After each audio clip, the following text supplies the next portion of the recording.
Greetings, ladies and gentlemen, and welcome to another edition of not just the Locked On Padres podcast, the Locked On Cubs podcast. Speaking first, though, is your boy Javier Reyes. You can find me on JAVIIPENO. You might be familiar with some of my baseball work at justbaseball.com. Great website. And I'm being joined by my man, Matt. And by my man, Matt, I mean someone I haven't spoken to before, the host of Locked On Cubs. Hopefully I said your name right. Probably should have asked about that before we started. But nonetheless, you are here. Sir, how are you doing on this fine Friday, July 29th day? Yeah, Javier, I'm doing good. Yeah, it's Matt Cozzi. It's a long O in there. Okay. So yeah, we hopefully are gonna get comfortable on this episode. I prepared some with some Locked On Padres listening and viewing. I did want to ask you about your situation there. It looks like you're maybe in the basement of a old Borders. Yes, everyone loves asking me about this. I've definitely read. I say this every time. I've definitely read all the books behind me. Okay. I am a Rhodes Scholar. I graduated summa cum laude. It was great, and I spent all my time studying. You know what I mean? No, it just turns out that like this is the best spot in my house because of internet and because of lighting reasons. And honestly, yeah, it makes me look studious and whatnot, which is kind of the opposite with what people usually will associate with us sports folk. So, just trying to break down the barriers and the stereotypes, man. That's just what I do. Awesome. Well, yeah, I'm excited to be with you, and definitely an active trade season up ahead. Mm-hmm. Absolutely, man. And that's why I reached out to you, because I was like, look, the Cubs they were the stars, dare I say, of the trade deadline in their own way last year because of Chris Bryant, Javi Baez, some other players, and for Anthony Rizzo, and probably a couple other players. We've also traded before too with Yu Darvish, who has been very good for the team this year. But this year, I mean, kind of the same thing. It feels like the team, the thing that they're going to look forward to is the trade deadline and maybe getting some assets in return for like David Robertson, Ian Happ, Wilson Contreras, who's kind of the last man standing from those the good old days. And then they've got that Field of Dreams game, I guess. So kind of before we get into it and whatnot, just what is the current vibe of the Cubs? Just as a team, as a franchise, what's going on in the lovely land of Chicago? Yeah, that's a great question. It's something that Sam and I try to get to on Locked On Cubs, and in our first few weeks here with the network, we've really enjoyed it. But what's complicated about the Cubs right now is you have these different conversations and these different states of mind happening all at one time, which is a little bit difficult as a fan, and even more so is now hosting 5 days a week, because you're trying to manage your emotions, you're trying to package the material as best you can. I think the vibe right now is a little bit unsettling, but optimistic for the future. I think one of the big reasons for that is just how successful it seems those trades went down last summer. The Cubs weren't good last year either. They weren't performing with that main core group. So for Jed Hoyer, the general manager, to trade all those guys at this time last year, that proved to be a big deal. And it proved to be a big win, I think, because you got a lot of value back. We're starting to check the box scores, every night, or at least every couple nights on these guys, which has some 2014 Cubs vibes, the early days of Theo and Jed. Right now in the short term with the major league team, they're actually on a 6-game win streak entering the Giants series Thursday. But yeah, certainly a lot of trades on the horizon moving forward. I think the Cubs have the best rental bat and the best rental relief pitcher. So they're poised to strike while the iron is hot and get some more prospects in here. Yeah, absolutely, man. And it's just kind of, at least I think if you're a Cubs fan right now, my vibe personally, just from the outside looking in, would be at least there's stuff here. This isn't a team that seems aimless. This is not the Detroit Tigers, right? Sure. And dare I say, just a team like the Cubs, or not the Cubs, the White Sox on the South Side, where like they're in this weird position where they don't know how they can improve, but they also, don't necessarily have expiring players that they could trade immediately. So you're at least in a position where, you have these guys there on the team. You have Seiya Suzuki, I guess, which has to be like the most exciting thing about the team. I know he started off really awesome for the first 2 weeks, then was Yes. bad for a while, and then he improved again. And even when he was bad, he was still pretty good. And he's lowered his strikeout rate, I know, which is really great. So, it's nice to see that the Cubs, especially for just, baseball fans in general, it's good when the big market teams are at least starting to show a semblance of, stuff and whatnot. And I know that not everything has gone great. I know that Marcus Stroman hasn't been necessarily all that great for the Cubs and whatnot, but I'm just kind of wondering, like, out of all of the guys that are available, in theory, right, for the Cubs, and I imagine that even like a Patrick Wisdom and what have you are probably available too. Who are Mhm. the guys that you think are most likely to get moved? Do you think that it's true that they're going to move Robertson and Contreras for sure? Do you think Ian Happ is for sure gone, or do you think that that's been a little bit of a exaggerated point and what have you? Yeah, I think Contreras and Robertson are gone for sure. I would say Contreras, Robertson, and Givens are all good as Hmm, gone, just hmm, because they are free agents this winter. So it doesn't really make sense for those guys to be kept. Yeah, you want to hold out for a good deal, and we'll see how that transpires between now and Tuesday's deadline. But I think those three are gone for sure. I think Ian Happ is up in the air. On our Friday show, we're going to talk about Ian Happ a lot. Should they trade him? Why are they going to trade him? Should they keep him? I think that's where I'm most conflicted right now, is because if they are going to be good in 2023, well, then why wouldn't Ian Happ be your left fielder? He's signed through 23. You could pursue an extension with him this winter, see how it shakes out. I know it is going to be complicated. He just saw all his friends leave, and none of them got extensions. So, maybe you do trade him when his value is as high as it is. So I think those three are gone. And then I think uh, Drew Smiley is a hmm. left-handed starter that probably offers some value to a team. And yeah, I would say probably those five right now Hmm, that that hmm. that are mostly in the conversation, and then you have like a next five that make it dealt as well. You mentioned Wisdom, Rafael Ortega, Wade Miley potentially, Andrelton Simmons, Chris Martin. So yeah, I think there's probably that group of 10 that could possibly go. So it's potentially going to be really active. Absolutely, man. It sounds like they could fit the bill for the employer known as the San Diego Yeah, they're Padres, perhaps. definitely, and I think it's a buyer's market, right, this year? Yeah, it's a little bit of a buyer's market for sure, man. And I know that it's not just baseball when it comes to having the right candidates and having the right people to target. And I think that there's this place that helps you out with that, Matt. Do you know? Can you remind me what that place is? That's a great transition, Javier. And LinkedIn Jobs helps you find the candidates you want to talk to faster. Did you know every week nearly 40 million job seekers visit LinkedIn? Post your job for free at linkedin.com/LockedOnMLB. That's linkedin.com/LockedOnMLB to post your job for free. Terms and conditions apply. Well said, sir. Well said. And everybody, as always, Locked On Pods, Locked On Cubs. First listen every day. You can find us on YouTube if you want to see my sweet Mario shirt that I've been rocking lately. Go check that out. It's awesome. It's the best shirt in the world. I forgot where I got it if you guys are wondering.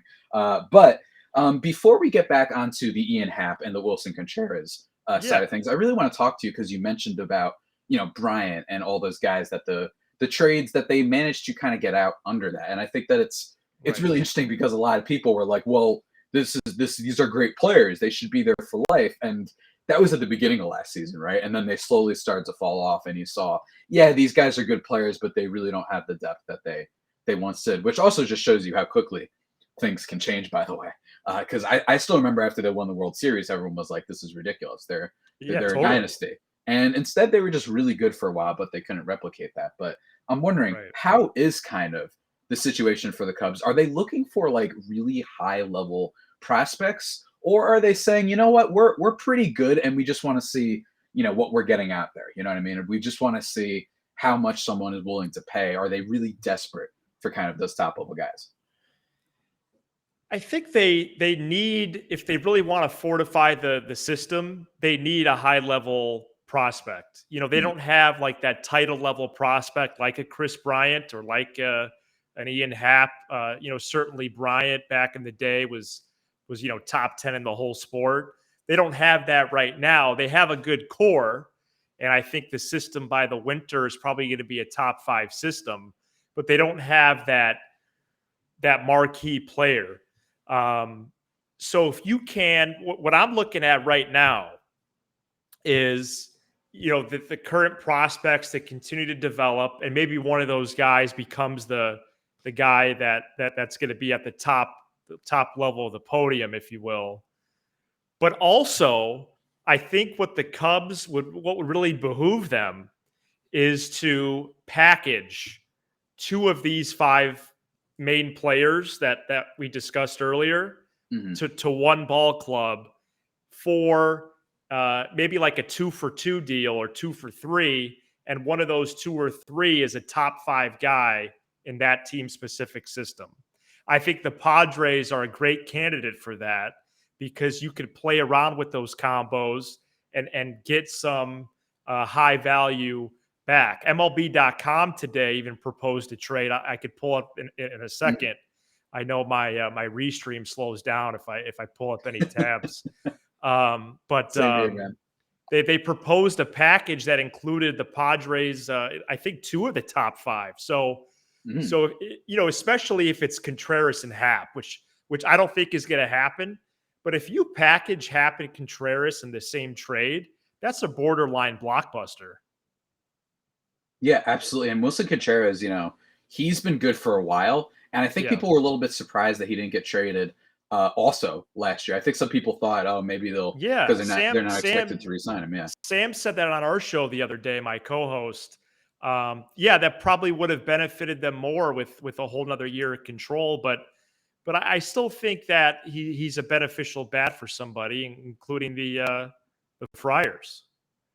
yeah, he would definitely be really good for the Padres. I will say that with that team, with the Padres, it could make sense, and there have been a lot of reports on top Yeah. of the mock trade ideas out there about Wilson Contreras and Ian Happ, who are clearly probably the players that the Padres would want the most. Robertson would be nice, but I think that Okay. their bullpen is not necessarily in need of a super closer or anything like that right now.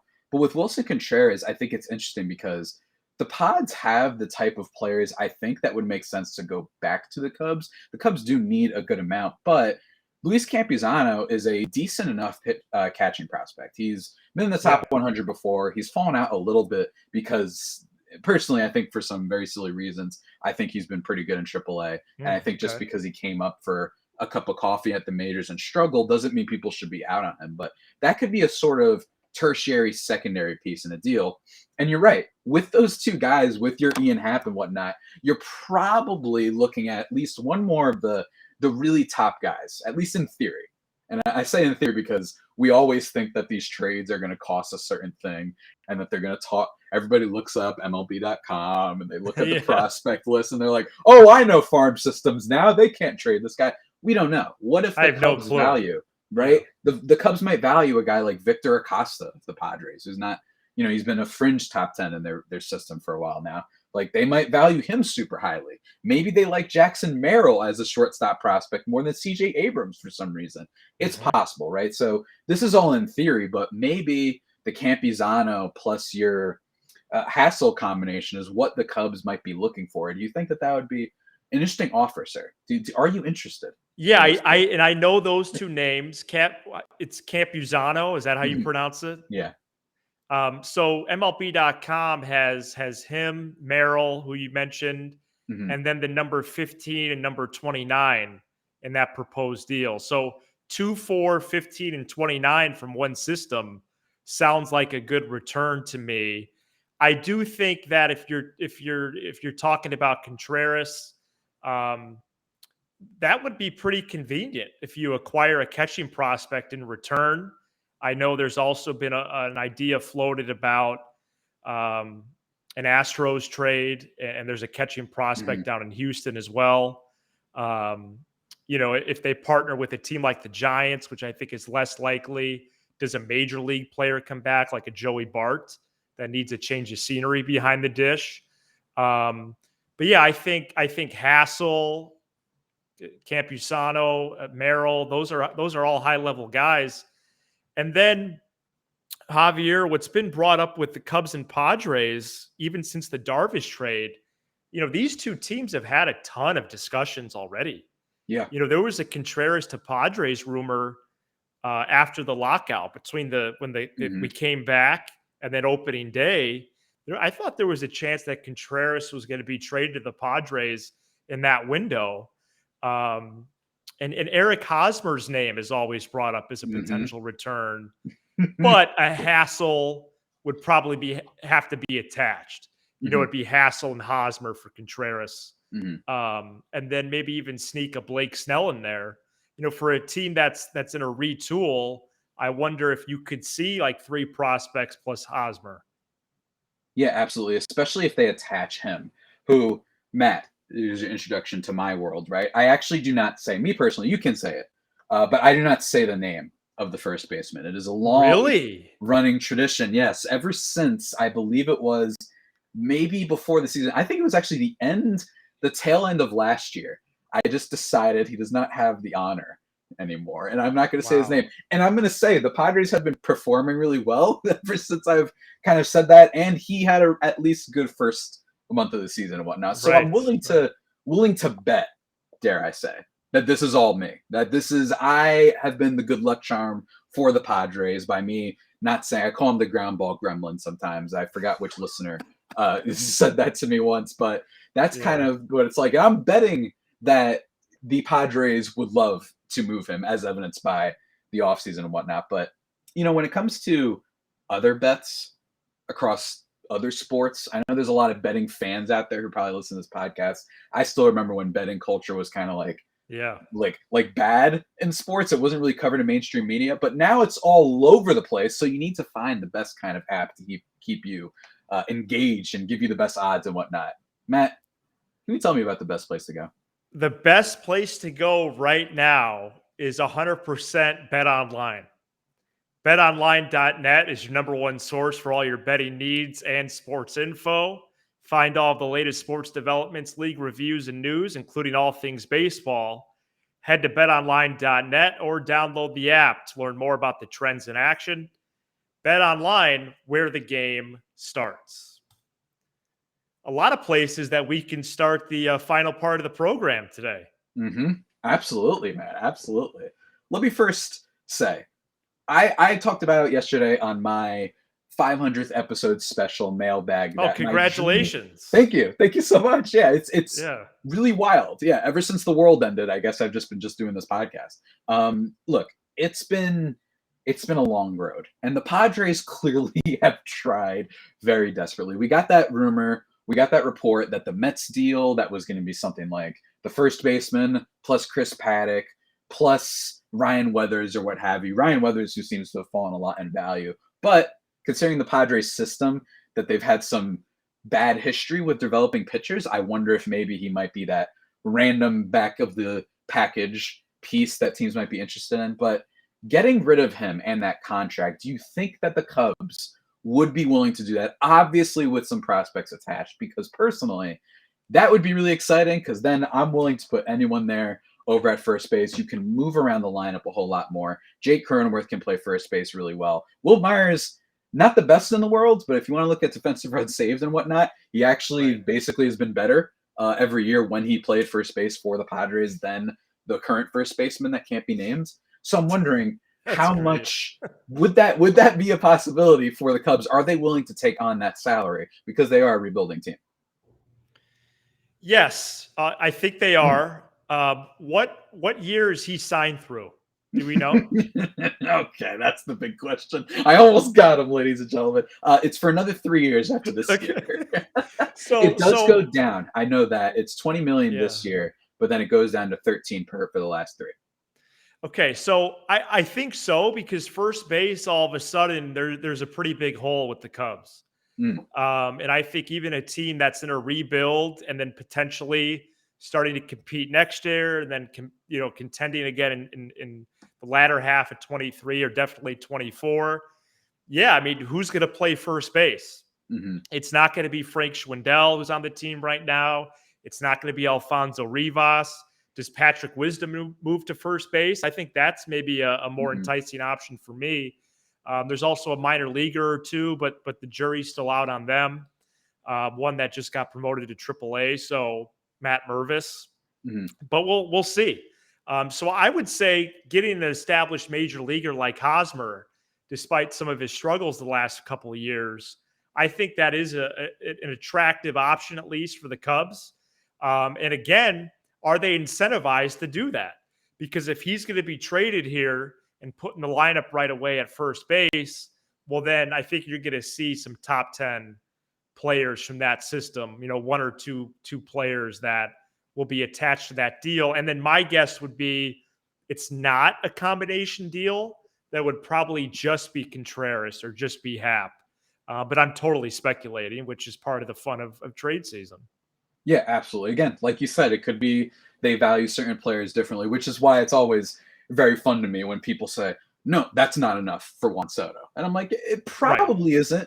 But we don't know. Ever since the David Price trade from back in the day, to throw out an old name for people, like I Nice. remember when that was supposed to be the Godfather offer, and instead it was like Drew Smiley and another infielder that didn't really turn out, who's now on your team to connect back to the Cubs. Like, I don't want to hate on the players, but I remember they were like Godfather package. Is Juan Soto a different situation? Of course, but Right. these Right. these deals where people are like, I don't know, man. I think the Pods have to give up Abrams, Hassell, Wood, Gasser, Campuzano, Gore. Like you have to give up 6 guys. I'm like, I don't think that any team wants to do that because it's baseball and this isn't the NBA or even Yeah. the NFL for a quarterback where yeah, I don't care what it takes. Give up all your picks if you're getting one of those top 10 superstars in the league.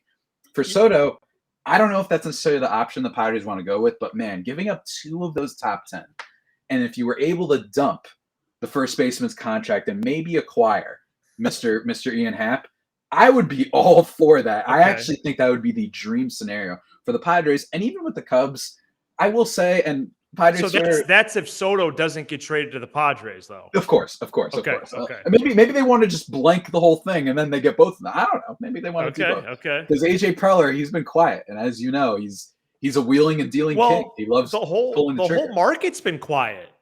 That's true. I That wonder if is true. Soto's the first domino to fall and then Mm. everything just goes crazy. Maybe people are waiting. Yeah, people are waiting on Happ because they want to see if Soto's available and Yes. whatnot.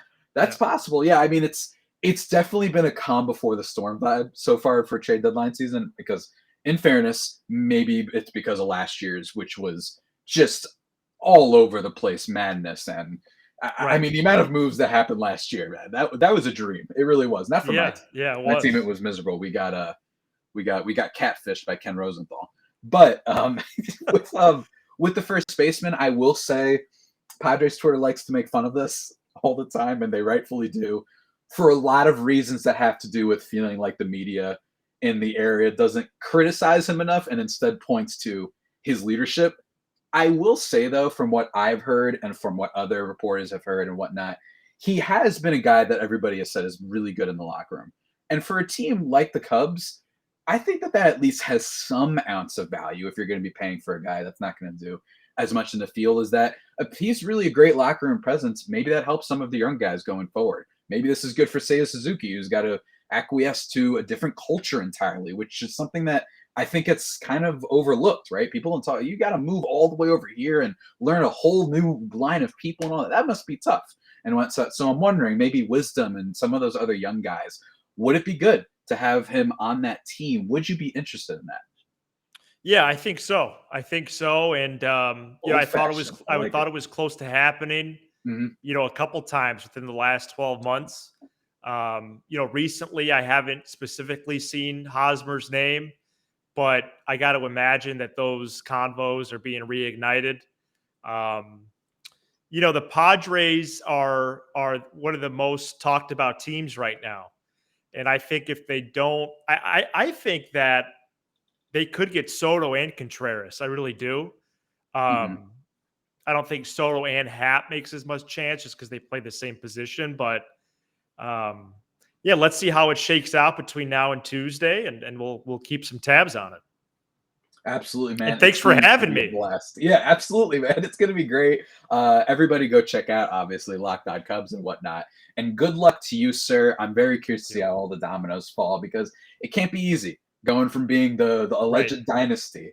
And then, now, granted, every Cub fan I know is obviously like a little distraught right now. But they did win that one in 2016, which was like the one good thing from that year. It Of was really course. Yeah. cool. It was Thank gosh awesome. they Yeah. won. Yeah, absolutely, man. And I'm really curious to see what they do at the deadline. I think a lot of people are, and hopefully Marcus Stroman gets things going for you as one of the big acquisitions and whatnot over the offseason. I got no hate for the Cubs whatsoever. Matt, do you want to tell my listeners any other things you want to plug? Yeah, Locked On Cubs. We're pushing to 1,000 subscribers on YouTube.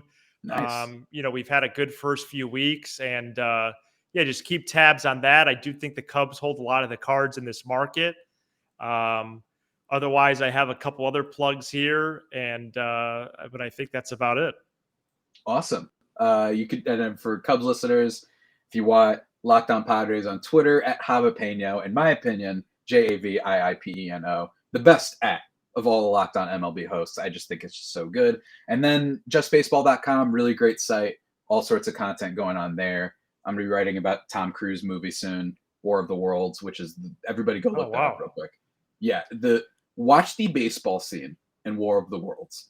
It is one of the weirdest throwing motions I've ever seen in my life for someone throwing a ball. So I'm probably going to be writing about that and all the stuff that comes out at the deadline. But Matt, it has been an honor and a privilege. All right. Thank you, Javier. Appreciate it.